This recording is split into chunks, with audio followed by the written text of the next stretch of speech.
News 18 network आप देख रहे हैं न्यूज 18 राजस्थान, हमारी पहुंच आपकी ताकत।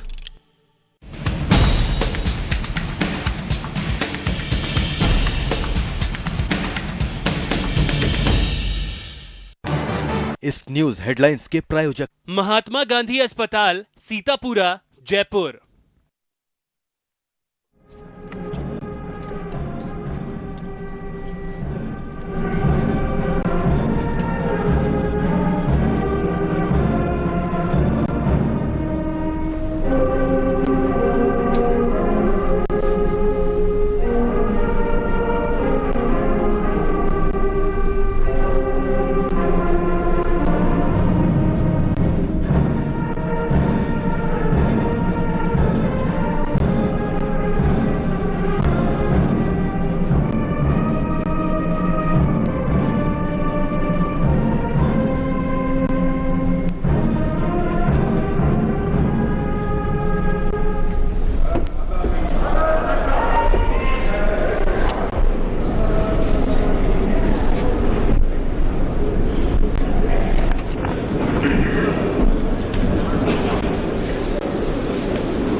माननीय सदस्यगण,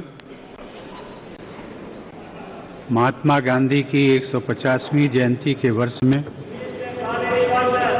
17वीं लोकसभा का चुनाव होने के बाद इस लोकसभा के लिए निर्वाचित सभी सांसदों को मैं हार्दिक बधाई देता हूं।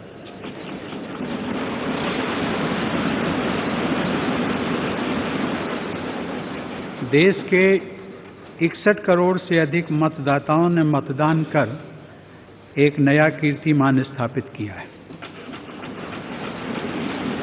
और दुनिया में भारत के लोकतंत्र की साख बढ़ाई है। भीषण गर्मी में भी लोगों ने लंबी कतारों में खड़े हो रहकर अपना वोट दिया है। इस बार महिलाओं ने पहले की तुलना में अधिक मतदान किया है और उनकी भागीदारी पुरुषों के लगभग बराबर रही है।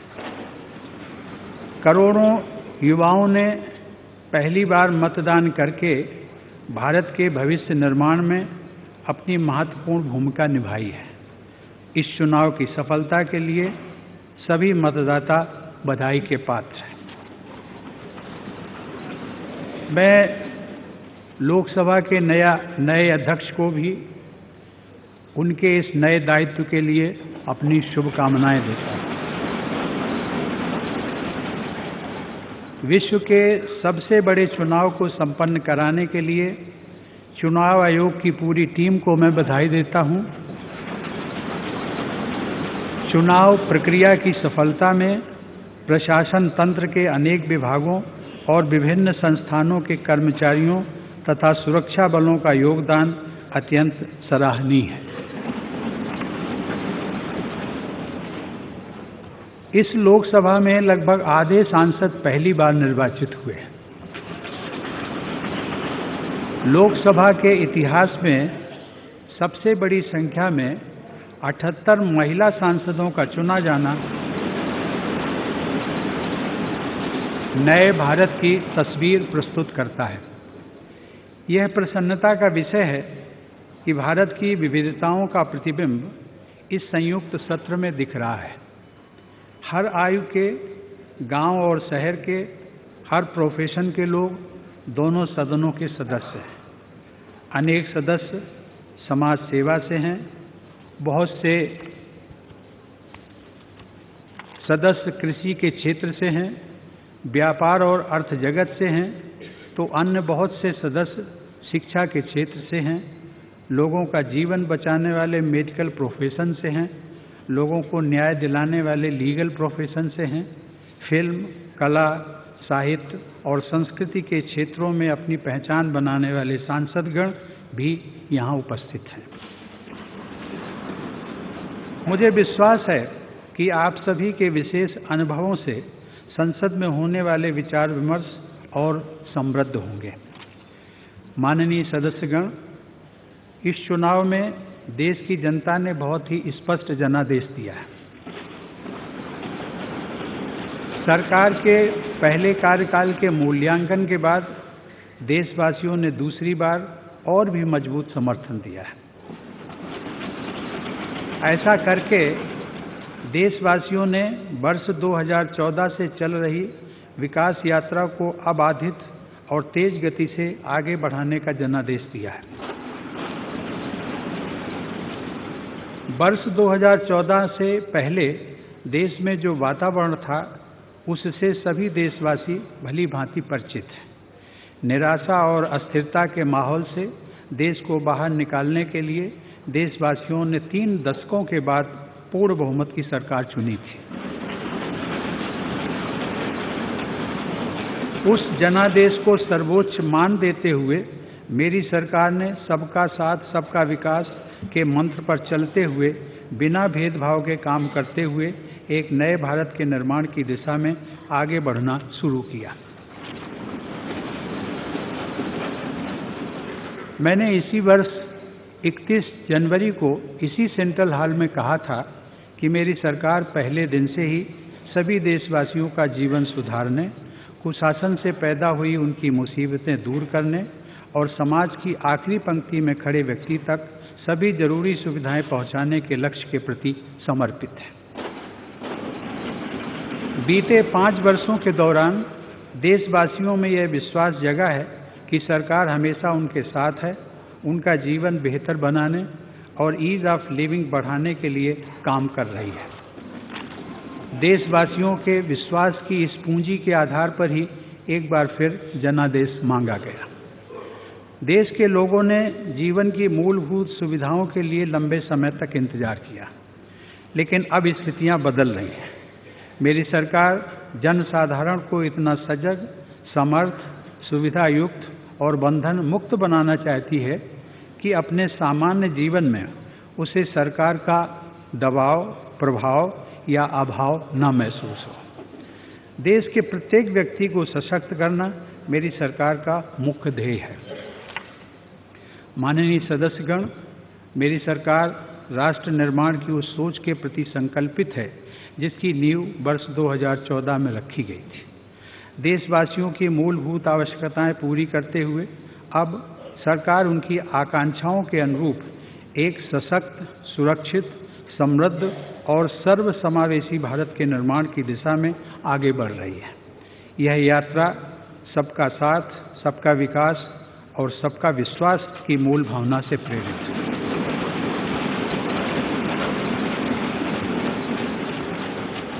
नए भारत की यह परिकल्पना केरल की महान आध्यात्मिक विभूति, समाज सुधारक और कवि श्री नारायण गुरु के इन सद्विचारों से प्रेरित है। जाति भेदम मतद्वेषम युदोम इल्लादे सर्वरोम सोदरत्वेन बाडुन मातृ का स्थान मानित।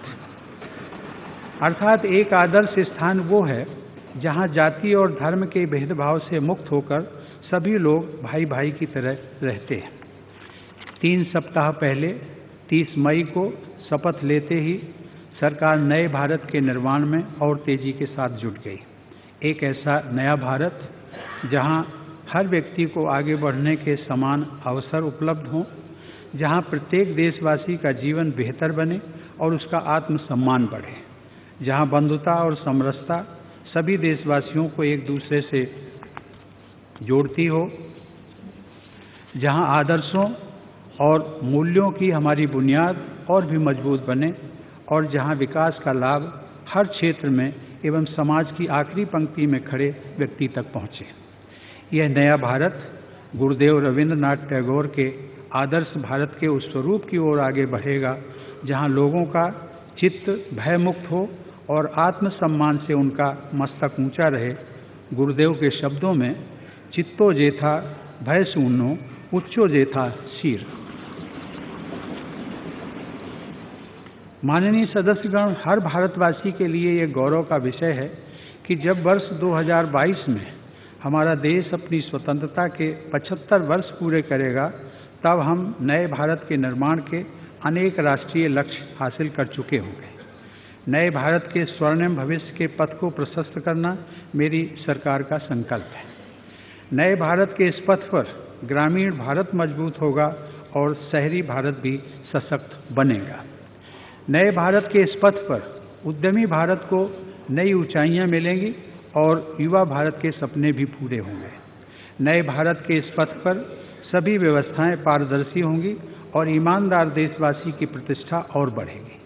नए भारत के इस पथ पर 21वीं सदी के लिए इंफ्रास्ट्रक्चर तैयार होंगे और शक्तिशाली भारत के निर्माण के सभी संसाधन जुटाए जाएंगे। इन्हीं संकल्पों के परिप्रेक्ष्य में 21 दिन के अल्प समय में ही मेरी सरकार ने तेजी से किसानों, जवानों, विद्यार्थियों, उद्यमियों, महिलाओं तथा समाज के अन्य वर्गों के कल्याण हेतु कई फैसले लिए हैं और उन पर अमल करना भी शुरू कर दिया है। साथ ही कई नए कानून बनाने की दिशा में भी पहल की गई है। जो किसान हमारा अन्नदाता है, उसकी सम्मान राशि की पहुंच बढ़ाते हुए अब प्रधानमंत्री किसान सम्मान निधि को देश के प्रत्येक किसान के लिए उपलब्ध कराने का निर्णय लिया गया है।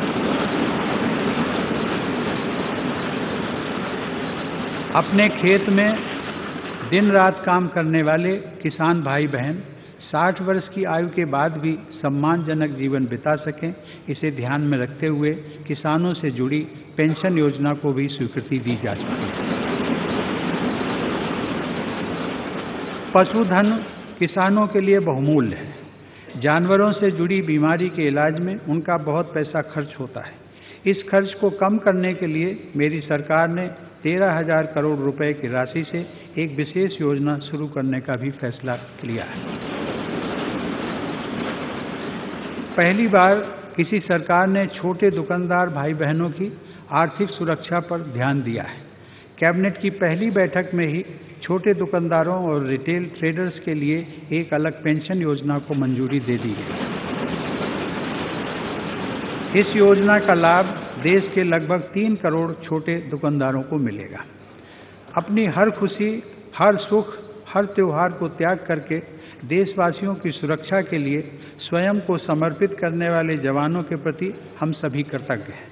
वह जवान जो सीमा पर डटा रहता है, जिसकी वजह से सभी देशवासी निश्चिंत रहते हैं, उसके बच्चों के भविष्य को सुरक्षित करना भी हमारा दायित्व है। इसी भावना से प्रेरित होकर नेशनल डिफेंस फंड से वीर जवानों के बच्चों को मिलने वाली स्कॉलरशिप की राशि बढ़ा दी गई है। इसमें पहली बार राज्य पुलिस के जवानों के बेटे बेटियों को भी शामिल किया गया। माननीय सदस्यगण, 21वीं सदी की सबसे बड़ी चुनौतियों में से एक है बढ़ता हुआ जल संकट। हमारे देश में जल संरक्षण की परंपरागत और प्रभावी व्यवस्थाएं समय के साथ लुप्त होती जा रही हैं। तालाबों और झीलों पर घर बन गए और जल स्रोतों के लुप्त होने से गरीबों के लिए पानी का संकट बढ़ता गया। क्लाइमेट चेंज और ग्लोबल वार्मिंग के बढ़ते प्रभावों के कारण आने वाले समय में जल संकट के और गहराने की आशंका है। आज समय की मांग है कि जिस तरह देश ने स्वच्छ भारत अभियान को लेकर गंभीरता दिखाई है, वैसी ही गंभीरता जल संरक्षण एवं प्रबंधन के विषय में भी दिखानी होगी। हमें अपने बच्चों और आने वाली पीढ़ियों के लिए पानी बचाना ही होगा। नए जल शक्ति मंत्रालय का गठन इस दिशा में एक निर्णायक कदम है, जिसके दूरगामी लाभ होंगे। इस नए मंत्रालय के माध्यम से जल संरक्षण एवं प्रबंधन से जुड़ी व्यवस्थाओं को और अधिक प्रभावी बनाया जाएगा। मेरी सरकार सूखे की चपेट में आए क्षेत्रों की समस्याओं के प्रति पूर्णतया सचेत है और हर प्रभावित देशवासी के साथ खड़ी है। राज्य सरकारों और गांवों के स्तर पर सरपंचों के सहयोग से यह सुनिश्चित किया जा रहा है कि पीने के पानी की कम से कम दिक्कत हो और किसानों को भी मदद मिल सके। कोऑपरेटिव फेडरलिज्म की व्यवस्था और भावना को निरंतर मजबूत बनाते हुए मेरी सरकार राष्ट्रीय लक्ष्यों को प्राप्त करने में राज्यों को साथ लेकर चल रही है। पिछले सप्ताह ही मुख्यमंत्रियों के साथ विकास के महत्वपूर्ण मुद्दों पर विचार विमर्श किया गया तथा कृषि क्षेत्र में स्ट्रक्चरल रिफॉर्म के लिए मुख्यमंत्रियों की एक समिति के गठन का निर्णय लिया गया। माननीय सदस्यगण, मजबूत ग्रामीण अर्थव्यवस्था के आधार पर ही सशक्त राष्ट्रीय अर्थव्यवस्था का निर्माण संभव है। हमारे किसान ग्रामीण अर्थव्यवस्था के आधार स्तंभ हैं। राज्यों को कृषि विकास में पूरी मदद मिले, इसके लिए केंद्र सरकार द्वारा हर संभव प्रयास किए जा रहे हैं। ग्रामीण भारत को मजबूत बनाने के लिए बड़े पैमाने पर निवेश किया गया है। कृषि क्षेत्र की उत्पादकता को बढ़ाने के लिए आने वाले वर्षों में 25 लाख करोड़ रुपए का और निवेश किया जाएगा। वर्ष 2022 तक देश के किसान की आय दुगनी हो सके, इसके लिए पिछले 5 वर्षों में अनेक कदम उठाए गए हैं। एमएसपी में बढ़ोतरी का फैसला हो या फूड प्रोसेसिंग में 100% एफटीआई को मंजूरी, दशकों से अधूरी सिंचाई परियोजनाओं को पूरा करने का काम हो या फिर फसल बीमा योजना का विस्तार, सॉयल हेल्थ कार्ड हो या फिर यूरिया की 100% नीम कोटिंग, मेरी सरकार ने किसानों की ऐसी छोटी बड़ी आवश्यकताओं को समझते हुए अनेक फैसले लिए हैं। सरकार ने कृषि नीति को उत्पादन केंद्रित रखने के साथ साथ आय केंद्रित भी बनाया है। इन्हीं प्रयासों की एक महत्वपूर्ण कड़ी है प्रधानमंत्री किसान सम्मान निधि। इसके माध्यम से सिर्फ 3 महीने में ही 12,000 करोड़ रुपए से अधिक की राशि किसानों के पास पहुंचाई जा चुकी है। हर किसान को इस योजना के दायरे में लाए जाने के बाद अब इस योजना पर प्रति वर्ष लगभग 90,000 करोड़ रुपए खर्च होने का अनुमान है। कृषि उपज के भंडारण की सुविधा से किसानों की आर्थिक सुरक्षा को बल मिलता है। अब ग्रामीण भंडारण योजना के माध्यम से किसानों के अपने गांव के पास ही भंडारण की सुविधा प्रदान की जाएगी। कृषि क्षेत्र में सहकारिता का लाभ डेयरी व्यवसाय से जुड़े किसानों को मिल रहा है। कृषि के अन्य क्षेत्रों में भी किसानों को लाभान्वित करने के लिए 10,000 नए किसान उत्पादक संघ बनाने का लक्ष्य रखा गया है। आज भारत मत्स्य उत्पादन के क्षेत्र में दुनिया में दूसरे स्थान पर है। हमारे देश में प्रथम स्थान पाने की क्षमता है।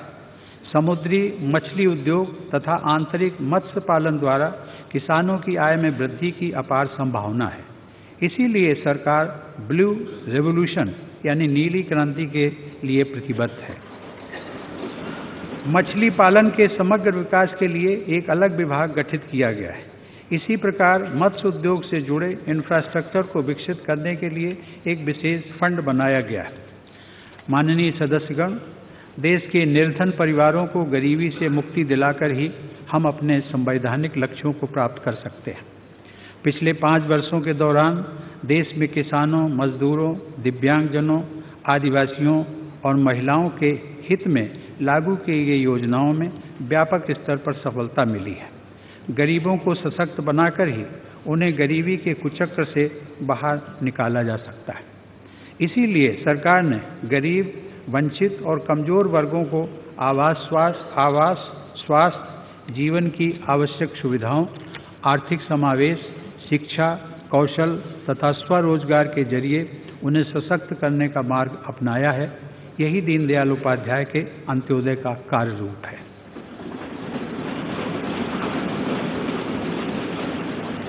देश के 112 आकांक्षी जिलों यानी एस्पिरेशनल डिस्ट्रिक्ट्स के विकास के लिए व्यापक स्तर पर कार्य हो रहा है।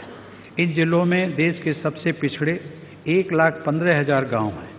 इन गांवों में शिक्षा और स्वास्थ्य सुविधाओं तथा इंफ्रास्ट्रक्चर के विकास से करोड़ों गरीब परिवारों के जीवन पर सकारात्मक प्रभाव पड़ेगा। जन धन योजना के रूप में विश्व के सबसे बड़े आर्थिक समावेशन के अभियान की सफलता के बाद मेरी सरकार बैंकिंग सेवाओं को देशवासियों के द्वार तक पहुंचाने का काम भी कर रही है। देश के गांव-गांव में और नॉर्थ ईस्ट के दुर्गम क्षेत्रों में भी बैंकिंग सेवाएं आसानी से उपलब्ध हों, इसके लिए तेजी से काम हो रहा है। इंडिया पोस्ट पेमेंट बैंक के माध्यम से देश के लगभग 1.5 लाख डाकघरों को बैंकिंग सेवाओं के लिए तैयार किया जा रहा है। हमारा लक्ष्य है कि हमारे डाकिया साथी ही चलते फिरते बैंक बनकर बैंकिंग सेवाएं घर घर तक पहुंचाएं। माननीय सदस्यगण, इलाज के खर्च से गरीब परिवार आर्थिक संकट में फंस जाते हैं। उन्हें इस संकट से बचाने के लिए 50 करोड़ गरीबों को स्वास्थ्य सुरक्षा कवच प्रदान करने वाली विश्व की सबसे बड़ी health care scheme Ayushman Bharat योजना लागू की है। इसके तहत अब तक लगभग 26 लाख गरीब मरीजों को अस्पताल में इलाज की सुविधा दी जा चुकी है। सस्ती दरों पर दवा उपलब्ध कराने के लिए 5,300 जन औषधि केंद्र भी खोले जा चुके हैं। हमारा प्रयास है कि दूर सुदूर इलाकों में भी लोगों को जन औषधि केंद्रों से सस्ती दरों पर दवाइयां मिल सकें। वर्ष 2022 तक सभी ग्रामीण अंचलों में लगभग 1.5 lakh health and wellness centre स्थापित किए जाने का लक्ष्य है। अब तक लगभग 18,000 ऐसे सेंटर शुरू किए जा चुके हैं। जनजातीय समुदायों से हमारे अन्य देशवासी बहुत कुछ सीख सकते हैं। पर्यावरण एवं प्रकृति के अनुकूल जीवन यापन करने वाले आदिवासी भाई बहन विकास और परंपरा का सुंदर संतुलन बनाए रखते हैं। नए भारत में जनजातीय समुदायों के हित में समावेशी तथा संवेदनशील व्यवस्था के निर्माण के लिए हर संभव प्रयास किए जाएंगे। जनजातीय क्षेत्रों का संपूर्ण विकास हो, इसके लिए अनेक योजनाएं कार्यान्वित की गई हैं। वन्य क्षेत्रों में रहने वाले युवाओं को पढ़ाई से लेकर कमाई तक की सुविधाएं उपलब्ध कराने के कार्य प्रगति पर है। आदिवासी बहुल इलाकों में बच्चों के लिए एकलव्य मॉडल रेजिडेंशियल स्कूल बनाए जा रहे हैं। वन धन केंद्रों के माध्यम से वन उपज में वैल्यू एडिशन और मार्केटिंग पर बल दिया जा रहा है। माननीय सदस्यगण, महिला सशक्तिकरण मेरी सरकार की सर्वोच्च प्राथमिकताओं में से एक है। नारी का सबल होना तथा समाज और अर्थव्यवस्था में उनकी प्रभावी भागीदारी एक विकसित समाज की कसौटी होती है। सरकार की यह सोच है कि न केवल महिलाओं का विकास हो, बल्कि महिलाओं के नेतृत्व में विकास हो। महिला सुरक्षा को सर्वोच्च प्राथमिकता देते हुए राज्यों के सहयोग से अनेक प्रभावी कदम उठाए गए हैं। महिलाओं के विरुद्ध अपराधों के दंड अधिक सख्त बनाए गए हैं और नए दंड प्रावधानों को सख्ती से लागू किया जा रहा है। बेटी बचाओ बेटी पढ़ाओ अभियान से भ्रूण हत्या में कमी आई है और देश के अनेक जिलों में सेक्स रेशियो में सुधार हुआ है। उज्ज्वला योजना द्वारा धुएं से मुक्ति, मिशन इंद्रधनुष के माध्यम से टीकाकरण, सौभाग्य योजना के तहत मुफ्त बिजली कनेक्शन, इन सभी का सर्वाधिक लाभ ग्रामीण महिलाओं को मिला है। ग्रामीण क्षेत्र में प्रधानमंत्री आवास योजना के अंतर्गत बने घरों की रजिस्ट्री में भी महिलाओं को प्राथमिकता दी जा रही है। इस योजना में अगले 3 वर्षों के दौरान गांव में लगभग 2 करोड़ नए घर बनाए जाएंगे।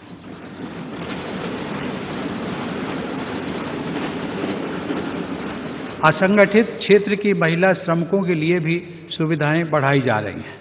दीनदयाल उपाध्याय राष्ट्रीय आजीविका मिशन के द्वारा ग्रामीण महिलाओं को स्वरोजगार के अवसर उपलब्ध कराए जा रहे हैं। राष्ट्रीय आजीविका मिशन के तहत ग्रामीण अंचलों की 3 करोड़ महिलाओं को अब तक 2 लाख करोड़ रुपए से अधिक का ऋण दिया जा चुका है। राष्ट्र की प्रगति और समृद्धि में महिलाओं को समान रूप से भागीदार बनाने के लिए मेरी सरकार प्रतिबद्ध है। उद्योग और कारपोरेट क्षेत्र के सहयोग से महिलाओं को रोजगार के बेहतर अवसर दिलाने के प्रयास किए जाएंगे। साथ ही सरकारी खरीद में ऐसे उद्यमों को वरीयता दी जाएगी जहां कार्यबल में महिलाओं की भागीदारी निर्धारित स्तर से अधिक हो। देश में हर बहन बेटी के लिए समान अधिकार सुनिश्चित करने हेतु 3 तलाक और निकाह हलाला जैसी कुप्रथाओं का उन्मूलन जरूरी है।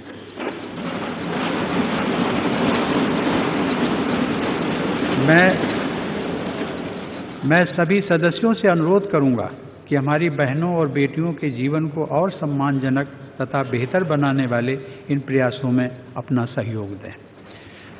माननीय सदस्यगण, नए भारत के निर्माण में हमारी युवा पीढ़ी की प्रभावी भागीदारी होनी ही चाहिए। बीते 5 वर्षों में युवाओं के कौशल विकास से लेकर इन्हें स्टार्टअप एवं स्वरोजगार के लिए आर्थिक मदद देने और उच्च शिक्षा के लिए पर्याप्त सीटें उपलब्ध कराने का प्रयास किया गया। साथ ही स्कॉलरशिप की राशि में भी 25% की वृद्धि की गई है। सरकार द्वारा सामान्य वर्ग के गरीब युवाओं के लिए 10% आरक्षण का प्रावधान किया गया है। इससे उन्हें नियुक्ति तथा शिक्षा के क्षेत्र में और अवसर प्राप्त हो सकेंगे। समाज के हर वर्ग का युवा अपने सपने पूरे कर सके, इसके लिए समय पर वित्तीय संसाधन उपलब्ध कराने पर बल दिया जा रहा है। प्रधानमंत्री मुद्रा योजना का प्रभाव व्यापक स्तर पर महसूस किया गया है। इस योजना के तहत स्वरोजगार के लिए लगभग 19 करोड़ ऋण दिए गए हैं। इस योजना का विस्तार करते हुए अब 30 करोड़ लोगों तक इसका लाभ पहुंचाने का प्रयास किया जाएगा। उद्यमियों के लिए बिना गारंटी 50 लाख रुपए तक के ऋण की योजना भी लाई जाएगी। इसके अलावा अर्थव्यवस्था को गति प्रदान करने वाले क्षेत्रों में समुचित नीतियों के माध्यम से रोजगार के नए अवसर उत्पन्न किए जाएंगे। आज भारत दुनिया के सबसे अधिक स्टार्टअप वाले देशों में शामिल हो गया है। स्टार्टअप इकोसिस्टम को बेहतर बनाने के लिए सरकार नियमों को और भी सरल बना रही है। इस अभियान में और तेजी लाई जाएगी। हमारा लक्ष्य है कि वर्ष 2024 तक देश में 50,000 स्टार्टअप स्थापित हो सके। उच्च शिक्षण संस्थानों में रिसर्च को प्रोत्साहन दिया जा रहा है। इस प्रयास को और सशक्त बनाने के लिए नेशनल रिसर्च फाउंडेशन स्थापित करने का प्रस्ताव है। यह प्रस्तावित फाउंडेशन केंद्र सरकार के अलग अलग विभागों, विज्ञान प्रयोगशालाओं, उच्च शिक्षण संस्थानों और औद्योगिक संस्थानों के बीच सेतु का काम करेगा। विश्व के शीर्ष 500 शैक्षणिक संस्थानों में भारत के अनेक संस्थान अपना स्थान बना सकें, इसके लिए उच्च शिक्षण संस्थानों को स्वायत्तता तथा वित्तीय योगदान के जरिए प्रेरित किया जा रहा है। मेरी सरकार देश के हायर एजुकेशन सिस्टम में सीटों की संख्या को वर्ष 2024 तक 1.5 गुना करने के लिए प्रयासरत है। इस पहल से युवाओं के लिए उच्च शिक्षण संस्थानों में 2 करोड़ अतिरिक्त सीटें उपलब्ध होंगी। माननीय सदस्यगण, बच्चों की प्रतिभा को निखारने के लिए उचित अवसर एवं वातावरण तथा गुणवत्तापूर्ण शिक्षा उपलब्ध कराना हम सभी की जिम्मेदारी है। इसके लिए प्रधानमंत्री इनोवेटिव लर्निंग प्रोग्राम की शुरुआत की जाएगी। स्कूली स्तर पर ही बच्चों में टेक्नोलॉजी के प्रति आकर्षण पैदा करने के लिए इंफ्रास्ट्रक्चर तैयार किया जा रहा है। अटल इनोवेशन मिशन के माध्यम से देश भर के लगभग 9,000 स्कूलों में अटल टिंकरिंग लैब की स्थापना का कार्य तेजी से प्रगति पर है। इसी प्रकार 102 विश्वविद्यालयों तथा अन्य संस्थानों में अटल इंक्यूबेशन सेंटर बनाए जा रहे हैं। विश्व स्तर पर खेल प्रतियोगिताओं में प्रभावशाली प्रदर्शन से देश का गौरव बढ़ता है। साथ ही बच्चों और युवाओं में खेलकूद के प्रति रुचि बढ़ती है। इससे स्वास्थ्य को जीवन में प्राथमिकता देने की संस्कृति को भी बल मिलता है। भारत को विश्व स्तर की खेल शक्ति बनाने के लिए देश के दूर दराज इलाकों में रहने वाले प्रतिभावान खिलाड़ियों की पहचान और उनका पारदर्शी चयन महत्वपूर्ण है। राज्य और जिला स्तर पर खिलाड़ियों की पहचान के लिए खेलो इंडिया कार्यक्रम को व्यापक रूप देने का निर्णय लिया गया है। इसके तहत 2500 प्रतिभावान खिलाड़ियों का चयन करके उन्हें प्रशिक्षण दिया जा रहा है। अब आने वाले हर साल में यह सुविधा 2500 नए खिलाड़ियों को दी जाएगी। देश के खेल इंफ्रास्ट्रक्चर को आधुनिक बनाने के साथ ही उसका विस्तार भी किया जाएगा। यह आधुनिक इंफ्रास्ट्रक्चर एवं सुविधाएं खिलाड़ियों को उपलब्ध हों, इसके लिए नई व्यवस्था विकसित की जा रही है। हमारा प्रयास है कि खेल जगत में उच्च स्थान प्राप्त करके हमारे खिलाड़ी देश का गौरव बढ़ाएं। माननीय सदस्यगण, देशवासियों का जीवन बेहतर बनाने में आर्थिक विकास की सबसे महत्वपूर्ण भूमिका होती है। आज भारत विश्व की सबसे तेजी से विकसित हो रही अर्थव्यवस्थाओं में से एक है। महंगाई दर कम है, फिस्कल डेफिसिट नियंत्रण में है और विदेशी मुद्रा का भंडार बढ़ रहा है तथा मेक इन इंडिया का प्रभाव स्पष्ट रूप से दिखाई दे रहा है। अब भारत जीडीपी की दृष्टि से दुनिया की 5वीं बड़ी अर्थव्यवस्था बनने की ओर अग्रसर है।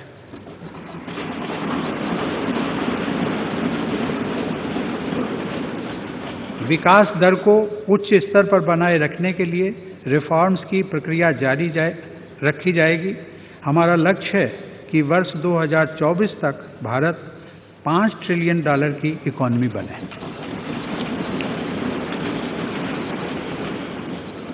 भारत को ग्लोबल मैन्युफैक्चरिंग हब बनाने के लिए तेजी से काम हो रहा है। इंडस्ट्री 4.0 को ध्यान में रखते हुए जल्द ही नई औद्योगिक नीति की घोषणा की जाएगी। ईज ऑफ डूइंग बिजनेस की रैंकिंग में वर्ष 2014 में भारत 142वें स्थान पर था। पिछले 5 वर्षों में 65 रैंक ऊपर आकर हम 77वें स्थान पर पहुंच गए। अब विश्व के शीर्ष 50 देशों की सूची में आना हमारा लक्ष्य है। इसके लिए राज्यों के साथ मिलकर नियमों को सरल बनाने की प्रक्रिया को और तेज किया जाएगा। इस कड़ी में कंपनी कानून में भी आवश्यक बदलाव किए गए हैं। आर्थिक विकास को गति प्रदान करने में टैक्स व्यवस्था की महत्वपूर्ण भूमिका होती है। टैक्स व्यवस्था में निरंतर सुधार के साथ साथ सरलीकरण पर भी जोर दिया जा रहा है। 5 लाख रुपए तक की आय को कर मुक्त करने का फैसला इसी दिशा में उठाया गया एक महत्वपूर्ण कदम है। इसी प्रकार अप्रत्यक्ष कर व्यवस्था को भी आसान और प्रभावी बनाया जा रहा है। जीएसटी के लागू होने से एक देश एक टैक्स एक बाजार की सोच साकार हुई है। जीएसटी को और सरल बनाने के प्रयास जारी रहेंगे। छोटे व्यापारियों के हितों को ध्यान में रखते हुए मेरी सरकार ने उनके लिए नई पेंशन योजना शुरू की है। अब जल्द ही राष्ट्रीय व्यापारी कल्याण बोर्ड का गठन किया जाएगा और खुदरा कारोबार में बढ़ोतरी के लिए राष्ट्रीय खुदरा व्यापार नीति भी बनाई जाएगी। जीएसटी के तहत रजिस्टर्ड सभी व्यापारियों को 10 लाख रुपए तक का दुर्घटना बीमा भी उपलब्ध कराया जाएगा। एमएसएमई सेक्टर देश की अर्थव्यवस्था का मजबूत आधार है। रोजगार सृजन में इस सेक्टर की बहुत बड़ी भूमिका होती है। छोटे उद्यमियों के व्यापार में कैश फ्लो बना रहे, इसके लिए अनेक कदम उठाए गए हैं। एमएसएमई सेक्टर से जुड़े उद्यमियों को ऋण लेने में दिक्कत न हो, इसके लिए क्रेडिट गारंटी कवरेज का दायरा 1 लाख करोड़ रुपए तक बढ़ाने का काम किया जा रहा है।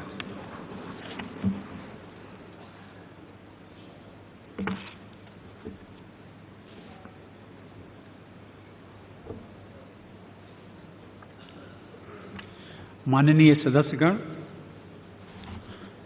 सुशासन सुनिश्चित करने से भ्रष्टाचार कम होता है, नागरिकों का आत्मसम्मान बढ़ता है और वे अपनी प्रतिभा एवं क्षमता का पूरा उपयोग कर पाते हैं। मेरी सरकार भ्रष्टाचार के विरुद्ध जीरो टॉलरेंस की अपनी कड़ी नीति को और व्यापक तथा प्रभावी बनाएगी। सार्वजनिक जीवन और सरकारी सेवाओं से भ्रष्टाचार को समाप्त करने का अभियान और तेज किया जाएगा। इसके लिए मिनिमम गवर्नमेंट मैक्सिमम गवर्नेंस पर और अधिक बल दिया जाएगा। साथ ही ह्यूमन इंटरफेस को कम करने के लिए टेक्नोलॉजी का अधिक से अधिक उपयोग किया जाएगा। लोकपाल की नियुक्ति से भी पारदर्शिता सुनिश्चित करने में मदद मिलेगी। काले धन के खिलाफ शुरू की गई मुहिम को और तेज गति से आगे बढ़ाया जाएगा। पिछले 2 वर्ष में 4,25,000 निदेशकों को अयोग्य घोषित किया गया और 3,50,000 संदिग्ध कंपनियों का रजिस्ट्रेशन रद्द किया जा चुका है। आर्थिक अपराध करके भाग जाने वालों पर नियंत्रण करने में fugitive and economic offenders act उपयोगी सिद्ध हो रहा है। अब हमें 146 देशों से जानकारी प्राप्त हो रही है, जिसमें स्विट्जरलैंड भी शामिल है। इनमें से 80 देश ऐसे हैं जिनसे हमारा ऑटोमेटिक एक्सचेंज करने का भी समझौता हुआ है। जिन लोगों ने विदेश में काला धन इकट्ठा किया है, अब हमें उन सब की जानकारी प्राप्त हो रही है। रियल एस्टेट सेक्टर में काले धन के लेन देन को रोकने और ग्राहकों के हित की रक्षा में रियल एस्टेट रेगुलेशन एक्ट यानी रेरा का प्रभाव दिखाई दे रहा है। इससे मध्यम वर्ग के परिवारों को बहुत राहत मिल रही है। इंसॉल्वेंसी एंड बैंक्रप्सी कोड देश के सबसे बड़े और सबसे प्रभावी आर्थिक सुधारों में से एक है। इस कोड के अमल में आने के बाद प्रत्यक्ष और अप्रत्यक्ष रूप से बैंकों एवं अन्य वित्तीय संस्थानों की 3.5 लाख करोड़ रुपए से अधिक की राशि का निपटारा हुआ है। इस कोड ने बैंकों तथा अन्य वित्तीय संस्थानों से लिया हुआ कर्ज न चुकाने की प्रवृत्ति पर भी अंकुश लगाया है। डायरेक्ट बेनिफिट ट्रांसफर के तहत आज 400 से अधिक योजनाओं का पैसा सीधे लाभार्थियों के खाते में जा रहा है। पिछले 5 वर्षों के दौरान 7,30,000 करोड़ रुपए डीबीटी के माध्यम से ट्रांसफर किए गए। डीबीटी की वजह से अब तक 1,41,000 करोड़ रुपए गलत हाथों में जाने से बचे हैं। इतना ही नहीं, लगभग 8 करोड़ गलत लाभार्थियों के नाम हटा दिए गए। आने वाले समय में डीबीटी का और विस्तार किया जाएगा। मैं राज्य सरकारों से आग्रह करूंगा कि वे भी ज़्यादा से ज़्यादा योजनाओं में डीबीटी का इस्तेमाल करें। माननीय सदस्यगण, समृद्ध भारत के निर्माण में इंफ्रास्ट्रक्चर की महत्वपूर्ण भूमिका होगी। मेरी सरकार का सतत प्रयास है कि इंफ्रास्ट्रक्चर का निर्माण इको फ्रेंडली हो। हाईवे और एक्सप्रेसवे की परियोजनाओं में कंक्रीट के साथ हरियाली का भी समावेश किया जाए। बिजली की आपूर्ति के लिए सौर ऊर्जा के अधिक से अधिक उपयोग पर बल दिया जा रहा है। घरों और उद्योगों से निकले वेस्ट का उपयोग भी सड़क निर्माण में हो रहा है। 21वीं सदी की अर्थव्यवस्था में शहरीकरण की गति और व्यापकता निरंतर बढ़ेगी। शहरों और उपनगरों में अर्बन इंफ्रास्ट्रक्चर का विकास होने से आर्थिक प्रगति और रोजगार के अवसर बढ़ेंगे। मेरी सरकार आधुनिक भारत के लिए देश के गांव से लेकर शहरों तक विश्व स्तरीय इंफ्रास्ट्रक्चर और नागरिक सुविधाएं उपलब्ध कराने के लिए सतत प्रयासरत है। विशेषकर नॉर्थ ईस्ट, पहाड़ी और आदिवासी क्षेत्रों में कनेक्टिविटी सुधारने पर खास जोर दिया जा रहा है। नॉर्थ ईस्ट में रहने वाले हमारे देशवासियों का जीवन आसान बनाने के साथ ही बेहतर कनेक्टिविटी का लाभ पर्यटन, कृषि एवं अन्य क्षेत्रों को भी मिलेगा। नॉर्थ ईस्ट में जैविक खेती का प्रसार बढ़े, इसके लिए प्रभावी प्रयास किए जा रहे हैं। भारतमाला परियोजना के तहत वर्ष 2022 तक लगभग 35,000 किलोमीटर नेशनल हाईवे का निर्माण या अपग्रेडेशन किया जाना है। साथ ही सागरमाला परियोजना के द्वारा देश के तटीय क्षेत्रों में और बंदरगाहों के आसपास बेहतर सड़कों का जाल बिछाया जा रहा है। सरकार हाईवे के साथ साथ रेलवे, एयरवे और इनलैंड वाटरवे के क्षेत्र में भी बड़े पैमाने पर काम कर रही है। उड़ान योजना के तहत देश के छोटे शहरों को हवाई यातायात से जोड़ने का काम तेजी से चल रहा है। शहरी ट्रांसपोर्ट इंफ्रास्ट्रक्चर आज की ज़रूरतों के साथ साथ भविष्य के लिए भी तैयार किया जा रहा है। इंफ्रास्ट्रक्चर निर्माण के साथ ही शहरों में प्रदूषण की समस्या के समाधान पर भी बल दिया जा रहा है। मेरी सरकार एक ऐसी ट्रांसपोर्ट व्यवस्था का निर्माण कर रही है जिसमें गति और सुरक्षा के साथ साथ पर्यावरण का भी ध्यान रखा जाए। इसके लिए पब्लिक ट्रांसपोर्ट को मजबूत बनाने पर विशेष बल दिया जा रहा है। अनेक शहरों में मेट्रो नेटवर्क के विस्तार में तेजी लाई जा रही है। सीमलेस मोबिलिटी के सपने को सच करने के लिए वन नेशन वन कार्ड की व्यवस्था शुरू की जा चुकी है। इसी तरह प्रदूषण रहित यातायात के लिए इलेक्ट्रिक वाहनों को प्रोत्साहन दिया जा रहा है। शहरों में इलेक्ट्रिक चार्जिंग स्टेशन बनाने का काम तेजी से हो रहा है। गैस ग्रिड और हाईवे जैसी आधुनिक सुविधाओं के विकास के कार्यों में तेजी लाई जा रही है। पीएनजी आधारित घरेलू ईंधन और सीएनजी आधारित यातायात व्यवस्था का निर्माण किया जा रहा है। आधुनिक भारत में बायोफ्यूल के निर्माण पर हमारा विशेष जोर है। 2014 से पहले देश में 67 करोड़ लीटर इथेनॉल की ब्लेंडिंग होती थी। इस साल लगभग 270 करोड़ लीटर इथेनॉल की ब्लेंडिंग निर्धारित है।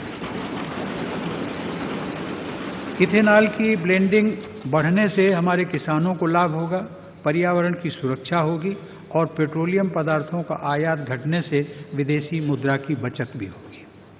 माननीय सदस्यगण, मेरी सरकार गंगा की धारा को अविरल और निर्मल बनाने के लिए समर्पित भाव से जुटी हुई है। हाल ही में जगह जगह से गंगा में जलीय जीवन के लौटने के जो प्रमाण मिले हैं वो काफ़ी उत्साहवर्धक है। इस वर्ष प्रयागराज में अर्धकुंभ के दौरान गंगा की स्वच्छता और श्रद्धालुओं को मिली सुविधा की चर्चा पूरे विश्व में हो रही है।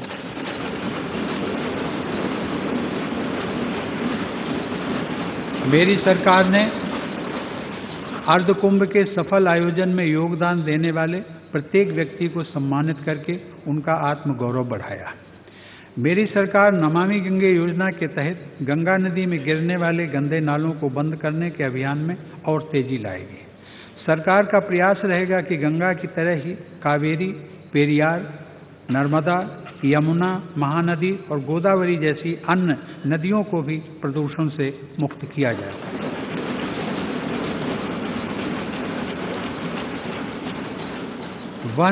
वन्य जीवों और पर्यावरण के संरक्षण के लिए मेरी सरकार पूरी गंभीरता से काम कर रही है।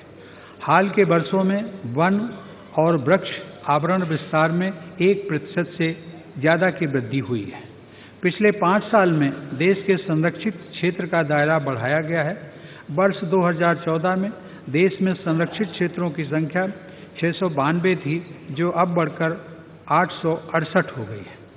वायु प्रदूषण से जुड़ी चुनौतियों को देखते हुए देश के 102 शहरों में राष्ट्रीय स्वच्छ वायु कार्यक्रम शुरू किया गया। क्लाइमेट चेंज और ग्लोबल वार्मिंग के प्रभावों को कम करने में सौर ऊर्जा की महत्वपूर्ण भूमिका है। भारत के सक्रिय प्रयासों से इंटरनेशनल सोलर अलायंस का गठन हुआ है। इस संगठन के माध्यम से दुनिया के विकासशील देशों में सौर ऊर्जा के विकास में भारत अहम योगदान कर रहा है। माननीय सदस्यगण, सामान्य आदमी के जीवन को बेहतर बनाने, आपदाओं की पूर्व सूचना देने, प्राकृतिक संपदाओं को चिन्हित करने, संचार माध्यमों को सिग्नल उपलब्ध कराने से लेकर राष्ट्रीय सुरक्षा बढ़ाने में अंतरिक्ष टेक्नोलॉजी की केंद्रीय भूमिका है। मेरी सरकार का प्रयास है कि अंतरिक्ष टेक्नोलॉजी का अधिक से अधिक उपयोग मानव कल्याण के लिए किया जाए। सड़कें हों, गरीबों का घर हो, खेती हो, मछुआरों के लिए उपयोगी उपकरण हों, ऐसी अनेक सुविधाओं को अंतरिक्ष टेक्नोलॉजी से जोड़ा गया है। अंतरिक्ष टेक्नोलॉजी की सहायता से जल, थल और नभ में हमारी सुरक्षा और भी मजबूत हुई है।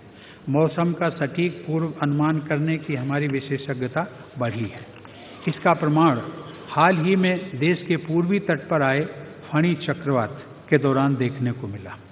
समय पर सही जानकारी और तैयारी के कारण बड़े पैमाने पर जान माल की रक्षा करने में देश को सफलता मिली है। अंतरिक्ष में छुपे रहस्यों को जानने और समझने में अग्रणी भूमिका निभाने के लिए भी भारत आगे बढ़ रहा है।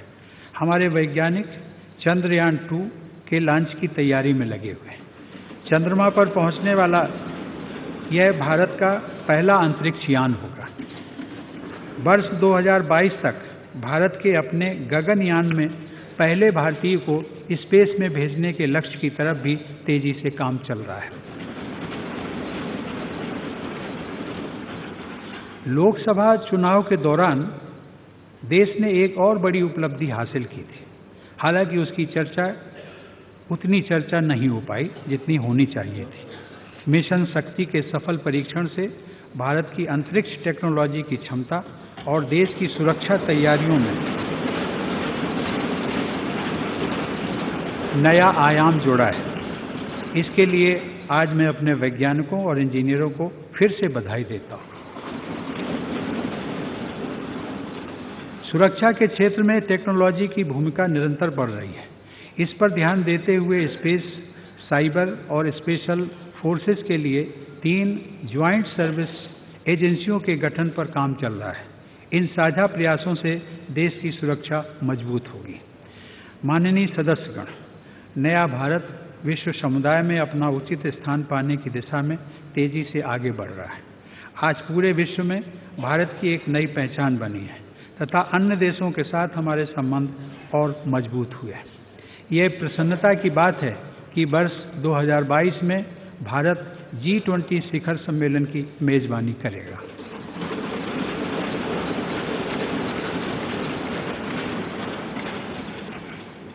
माननीय सदस्यगण, 21 जून को संयुक्त राष्ट्र द्वारा अंतर्राष्ट्रीय योग दिवस घोषित किए जाने के भारत के प्रस्ताव को विश्व समुदाय ने व्यापक और उत्साहपूर्ण समर्थन दिया।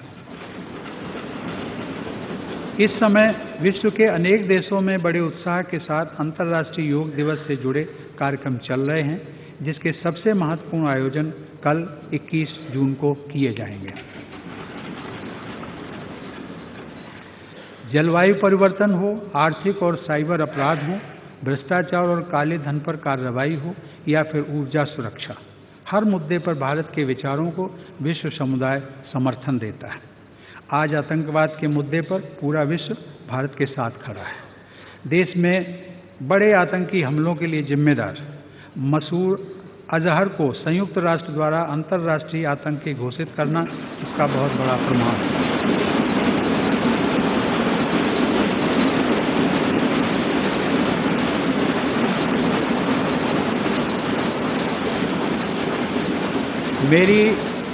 मेरी सरकार की नेबरहुड फर्स्ट की नीति दक्षिण एशिया एवं निकटवर्ती क्षेत्रों को प्राथमिकता देने की हमारी सोच का प्रमाण है।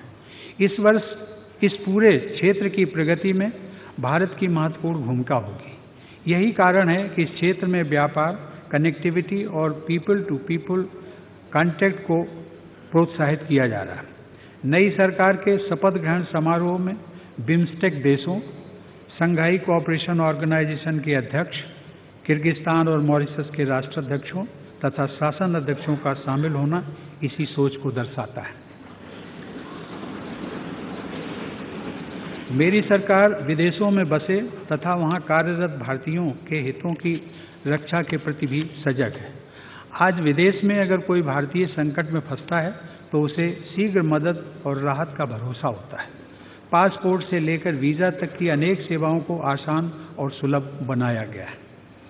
भारत के दर्शन, संस्कृति और उपलब्धियों को मेरी सरकार के प्रयासों से विश्व में एक विशिष्ट पहचान मिली है। इस वर्ष दुनिया भर में आयोजित हो रहे महात्मा गांधी की 150वीं जयंती के कार्यक्रमों से भारत की थॉट लीडरशिप को बढ़ावा मिलेगा।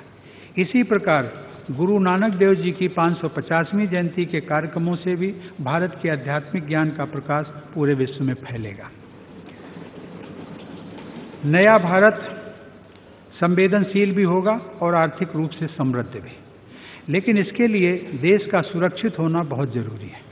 मेरी सरकार राष्ट्रीय सुरक्षा को सर्वोच्च प्राथमिकता देती है। यही कारण है कि आतंकवाद और नक्सलवाद से निपटने के लिए प्रभावी कदम उठाए जा रहे हैं। सीमा पार आतंकवादी ठिकानों पर पहले सर्जिकल स्ट्राइक और फिर पुलवामा हमले के बाद एयर स्ट्राइक करके भारत ने अपने इरादों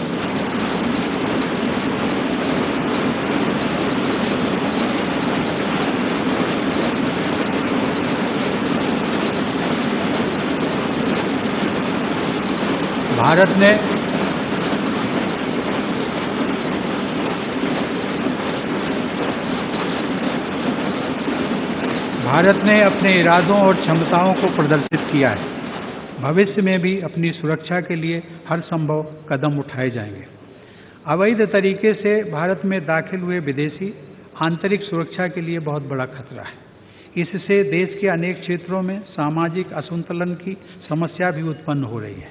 इसके साथ ही आजीविका के अवसरों पर भी भारी दबाव अनुभव किया जा रहा है। मेरी सरकार ने यह तय किया है कि घुसपैठ की समस्या से जूझ रहे क्षेत्रों में नेशनल रजिस्टर ऑफ सिटीजन्स की प्रक्रिया को प्राथमिकता के आधार पर अमल में लाया जाएगा।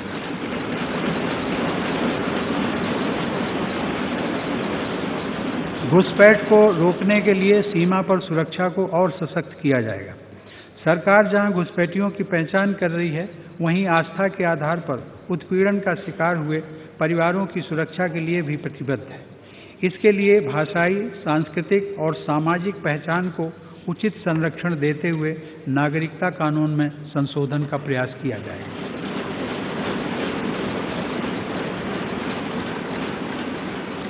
माननीय सदस्यगण, मेरी सरकार जम्मू कश्मीर के नागरिकों को सुरक्षित और शांतिपूर्ण माहौल देने के लिए पूरी निष्ठा के साथ प्रयास कर रही है। वहां पर स्थानीय निकायों के शांतिपूर्ण चुनाव और हाल में संपन्न हुए लोकसभा चुनाव से हमारे इन प्रयासों को बल मिला है। मेरी सरकार जम्मू कश्मीर के विकास के लिए आवश्यक हर कदम उठाने के लिए प्रतिबद्ध है। मेरी सरकार देश को नक्सलवाद से मुक्ति दिलाने पर भी संकल्पबद्ध होकर काम कर रही है। इस दिशा में पिछले 5 वर्ष में काफी सफलता मिली है। नक्सल प्रभावित क्षेत्रों का दायरा निरंतर घट रहा है। आने वाले वर्षों में इन क्षेत्रों में विकास के कार्यक्रमों में और तेजी लाई जाएगी, जिससे वहां रहने वाले आदिवासी भाई बहन लाभान्वित होंगे। माननीय सदस्यगण, मेरी सरकार सेना और सशस्त्र बलों के आधुनिकीकरण के काम को तेजी से आगे बढ़ा रही है। निकट भविष्य में ही भारत को पहला राफेल लड़ाकू विमान और अपाचे हेलीकॉप्टर भी मिलने जा रहे हैं।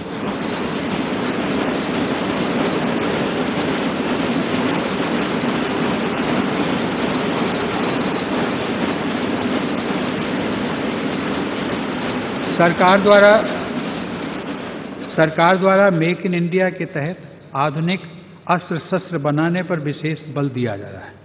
आधुनिक राइफल से लेकर तोप, टैंक और लड़ाकू जहाज तक भारत में बनाने की नीति को सफलता के साथ आगे बढ़ाया जा रहा है। उत्तर प्रदेश और तमिलनाडु में बन रहे डिफेंस कॉरिडोर इस मिशन को और मजबूती प्रदान करेंगे।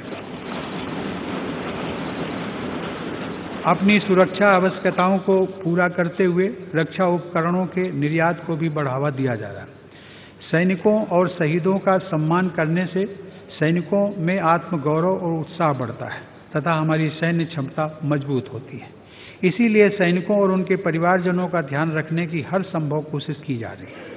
1 रैंक 1 पेंशन के माध्यम से पूर्व सैनिकों की पेंशन में बढ़ोतरी करके तथा उनकी स्वास्थ्य सुविधाओं का विस्तार करके उनके जीवन को बेहतर बनाने का प्रयास किया जा रहा है।